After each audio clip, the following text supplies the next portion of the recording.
এবার নতুন রাজনৈতিক বাস্তবতায় দেশে পালিত হচ্ছে ঈদুল ফিতর। মাঠে কোনো সরকারি দল নেই।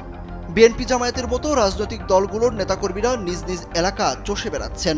রাজনৈতিক দলগুলো দলের মতাদর্শ কিংবা রাজনৈতিক কারণে কিছু পাল্টাপাল্টি বক্তব্য দিলেও একে অন্যকে ইফতার আয়োজনে আমন্ত্রণ জানানোর পাশাপাশি অংশও নিয়েছেন। এমনকি ঈদের সময়ও প্রধান উপদেষ্টার সঙ্গে বিএনপি জামায়াত সহ অন্যান্য রাজনৈতিক দলের নেতাদের একসঙ্গে দেখা গেছে। সাম্প্রতিক কয়েক সপ্তাহের রাজনীতির প্রধান আলোচ্য বিষয় দেশে আগামী নির্বাচনের দিন তারিখ কবে ঘোষণা হবে।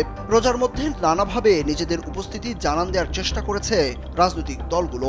এর মধ্যে বিএনপির কর্মসূচিগুলোতে দ্রুত একটি জাতীয় নির্বাচনের প্রয়োজনীয়তা আলোচিত হয়েছে বারবার। ভিশনের ফুলঝুরি মেগা অফারে ফ্রিজ কিনলেই পাচ্ছেন 16 পিসের আকর্ষণীয় গিফট বক্স একদম ফ্রি। তবে জামায়াত ইসলামী ও এনসিপি নির্বাচনের পাশাপাশি জোর দিয়েছে রাষ্ট্রীয় সংস্কার এবং আওয়ামী লীগের বিচারের উপর।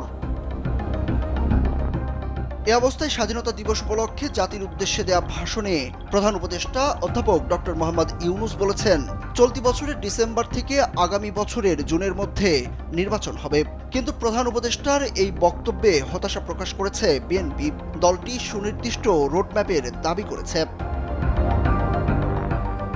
এ বিষয়ে বিএনপির স্থায়ী কমিটির সদস্য সালাউদ্দিন আহমেদ বলেছেন, রোডম্যাপ ঘোষণার জন্য এতদিন ধরে তারা সরকারের কাছে যে আহ্বান জানিয়ে আসছেন, ঈদের পর তা আবারও আনুষ্ঠানিকভাবে জানানো হবে।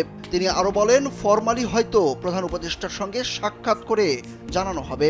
এরপর উনি কি পদক্ষেপ নেন এবং কি ঘোষণা দেন সেটার জন্য কিছু সময় অপেক্ষা করা হবে। এরপরও প্রত্যাশিত ঘোষণা না এলে অন্যান্য রাজনৈতিক দলের সাথে আলাপ আলোচনার মাধ্যমে নিজেদের বক্তব্য তুলে ধরবেন তারা।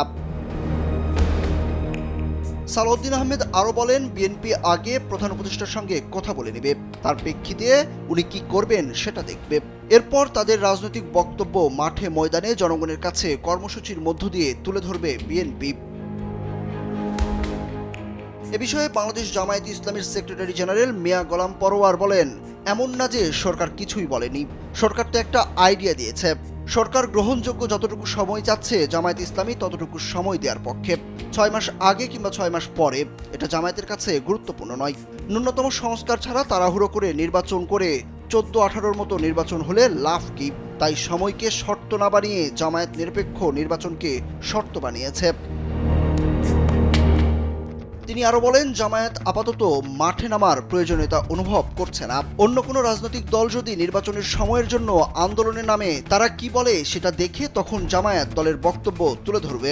আগামীতে সরকারকে নিরপেক্ষ নির্বাচন আয়োজনে সহযোগিতা ও নির্বাচনমুখী রাজনীতি করার কথাও বলেন জামায়াতের শীর্ষ পর্যায়ের এই নেতা।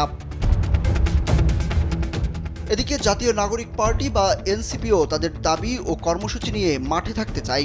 নতুন দলটির সদস্য সচিব আক্তার হোসেন জানিয়েছেন, তারা জনগণের কাছে রাষ্ট্রের সংস্কারের প্রক্রিয়ার প্রয়োজনীয়তা তুলে ধরবেন। তিনি আরও বলেন, দেশের গণতান্ত্রিক উত্তরণের পথে রাষ্ট্রের সামগ্রিক সংস্কারে সরকারের উদ্যোগকে দৃশ্যমান করা, আওয়ামী লীগের বিচার কার্যক্রমকে গতিশীল করা ও গণপরিষদ নির্বাচনের দিকে সরকারের পদক্ষেপ গ্রহণ করার বিষয়ে তারা রাজনীতিকে এগিয়ে নিতে চান।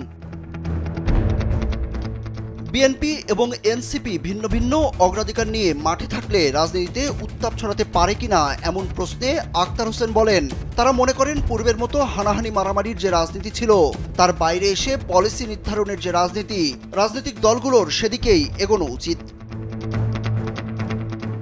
তবে রাজনৈতিক বিশ্লেষকরা বলছেন, আগামীতে তৃণমূলের রাজনীতিতে কিছুটা উত্তেজনা ছড়াতে পারে।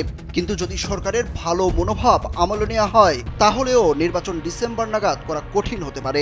কারণ ন্যূনতম সংস্কার এবং ঐক্যমতে পৌঁছানোর চ্যালেঞ্জ উত্তরণে সহজ হবে না। ফলে বিএনপি একটা চাপ ধরে রাখতে চাইবে। অন্যদিকে জামায়াতের ভোটের সংখ্যা বা জনসমর্থনে নির্বাচনের সময়সীমা বিশেষ পার্থক্য তৈরি করবে না, তাই তাদের উদ্বেগের কিছু নেই।